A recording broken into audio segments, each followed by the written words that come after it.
నిజామాబాద్ జిల్లాలో గత 2 రోజులుగా భారీగా వర్షాలు కురుస్తుండటంతో ఎడపల్లి మండలం టానాకలన్ గ్రామంలో గల అల్లిసాగర్ చెరువులోనికి అధికంగా వరద నీరు వచ్చి చేరుతుండటంతో ప్రాజెక్టు దిగువన ఉన్న పంటలకు సమస్యలు తలెత్తకుండా ఉండటానికి ముందుగానే జాగ్రత్త చర్యలు చేపట్టాలనే ఉద్దేశంతో దిగువన ఉన్న గ్రామాల అధికారులకు మరియు మండల సంబంధిత అధికారులకు సమాచారం అందించి ప్రాజెక్టు యొక్క గేట్లను ఎత్తి చెరువులోనికి నీటిని దిగువనకు విడుదల చేశామని, ప్రాజెక్టుకు సంబంధించి ఎటువంటి అవాంతరాలు ఏర్పడకుండా ఈ భారీ వర్షాలు అదుపులోనికి వచ్చే వరకు ఎల్లవేళలా సంబంధిత అధికారులు సిబ్బందితో కలిసి పర్యవేక్షణలో ఉండి తగు చర్యలు జాగ్రత్తలు చేపడతామని తెలిపారు.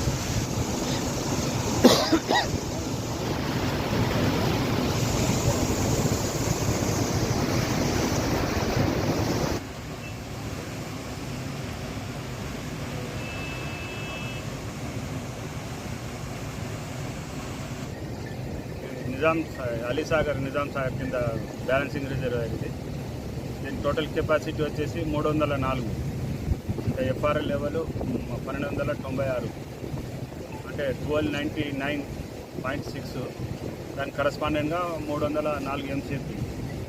అయితే ప్రజెంట్ వాటర్ లెవెల్ వచ్చేసి మనకు 1297.6 ఉంది. దానికి కరస్పాండింగ్ కెపాసిటీ వచ్చేసి 237. మనం ముందెందుకు ఇష్టపెడుతున్నామంటే ఫుల్ రిజర్వ్ అయిన తర్వాత లేపాలి, కానీ ఫుల్ లెవెల్ వస్తే 3 గేట్లు లేపాల్సి వస్తుంది. పైన ఇన్ఫ్లో మనకు దాదాపుగా 850 క్యూసెక్స్ ఉన్నాయి. మనం 300 క్యూసెక్స్ మెల్లమెల్ల డిశ్చార్జ్ చేస్తున్నాము. కింద పొలాలు ఏమి ఉండకుండా తక్కువ ఉన్నప్పుడే మెల్లమెల్ల ఒక గేట్లు వేసి చెప్తున్నాం అన్నట్టు. ఇది అంతా మన ఎస్ఐ గారికి, ఎంఆర్ఓ గారికి, అందరి కింద రైతులకు, సర్పంచ్, జడ్పీటీసీ, ఎంపీసీ అందరికీ చెప్పారు.